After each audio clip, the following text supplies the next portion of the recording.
Como cuidar do TEA em casa?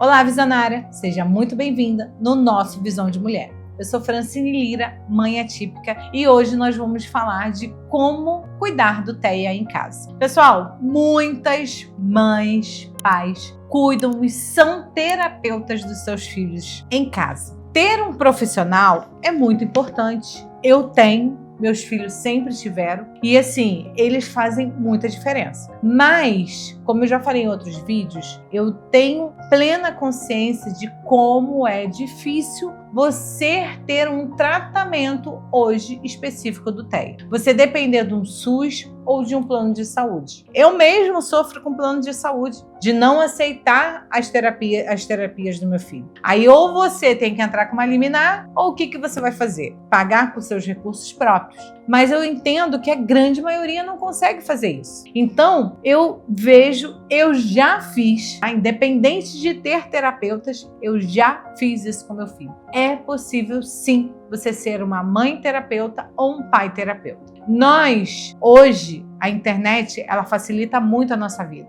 E a gente tem várias dicas hoje na internet de como lidar. Como que você pode aplicar uma aba, como que você pode fazer isso e ter técnicas em casa. Eu vou dar algumas dicas do que eu fiz e do resultado que eu tive e o que eu já vi em consultórios que você pode trazer para dentro da sua casa. Exemplo, se você tem um espaço na sua casa que dê para pôr um balanço não é balanço normal não, um balanço de tecido, esses tecidos, eu não sei o nome do tecido agora, mas esses tecidos tipo um lycra, que você possa pendurar no teto da sua casa e ter isso daí. Gente, se você tiver hoje, você faça isso na sua casa. Isso aguça o sensorial do seu filho. Eu já vi o meu filho que o sensorial dele era 100% comprometido, dele não enxergar ao redor dele e aí ele ser jogado ali e deixava mesmo ele se achar para ele entrar, sair, e como isso ajuda o sensorial dele, ele ter a percepção do mundo. Tá? Outra dica que eu posso te dar: grãos. Você ter um tabuleiro na sua casa, com certeza você tem um tabuleiro grande, né? Se a criança for maior, uma bacia, algo do tipo, e você ter ali grãos de arroz, grãos de feijão, areia de praia, se você não tá se não é perto de praia, areia, qualquer areia que seja, e você bota ali para que a criança bote o pé e a mão, e isso ajuda o sensorial também do seu filho. E falando agora sobre você ter jogos educativos que possam ajudar na concentração, ajudar no cognitivo da criança. Você pode ter jogos básicos, quebra-cabeça, jogos de tabuleiro, jogos de encaixe, o Lego, né? A gente fala do nome Lego, mas esses jogos de bloco, gente, são coisas que hoje em dia, Francine, eu não tenho dinheiro para comprar. Não precisa você ter grande situação financeira. Eu já comentei aqui com vocês, no Rio, eu tinha uma loja lá que era o Amigão. É uma loja que vende de tudo. Então ali você consegue achar brinquedos de tudo quanto é tipo. Aqui em São Paulo também tem. Então assim, não estou falando sobre brinquedos caros. Brinquedos, você vai... eu já cansei de comprar para Mariana, para Júnior.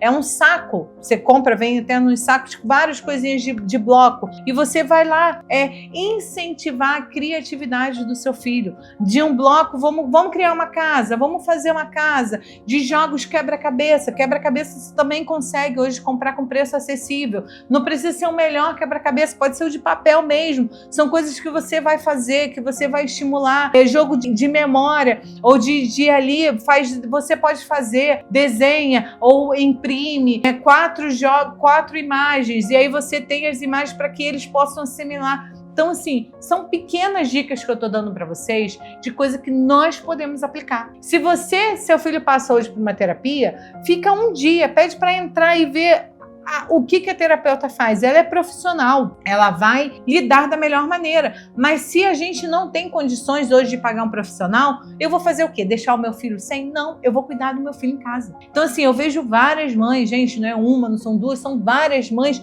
terapeutas. Eu já vi mães Porque aqui no Brasil eu sei que já tem, mas nos Estados Unidos, brasileiros que foram para lá, que fizeram curso, porque lá eles dão para pessoas que não tenham faculdade, e ela começou a aplicar terapia com a filha, entendeu? Então eu vejo mãe que aplica terapia com o filho, é aplicar, é você se dedicar. Então você tem como cuidar de um autista sim em casa e ter resultado sim, mas você tem que estar empenhada, você tem que se dedicar a isso. E mesmo se seu filho faz terapia, faça o seu papel. Tenha em casa, senta com ele, estimule seu filho ao máximo.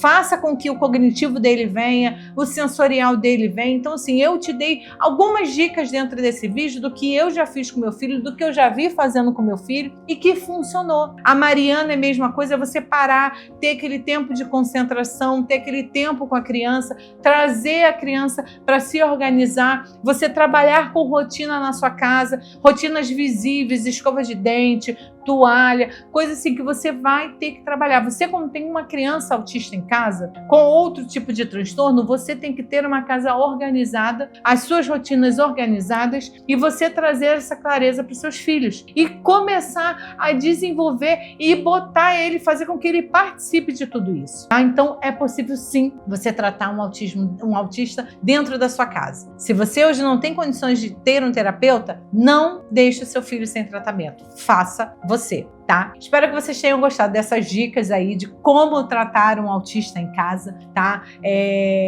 Trouxe relatos do que eu fiz, trouxe algumas dicas, mas hoje em dia vocês têm, a internet tá aí com várias coisas que você pode aplicar, coisas que você pode fazer, coisas que você mesmo, como mãe, como pai, consegue ajudar seu filho. Tá? Eu vou pedir para você curtir, comentar, compartilhar o máximo que você puder, porque o Visão de Mulher tem que atingir o máximo de pessoas, de famílias atípicas e outras famílias também neurotípicas para que possa ter a conscientização do que é o autismo. Tá? Espero que vocês tenham gostado, fiquem com Deus e até o próximo episódio.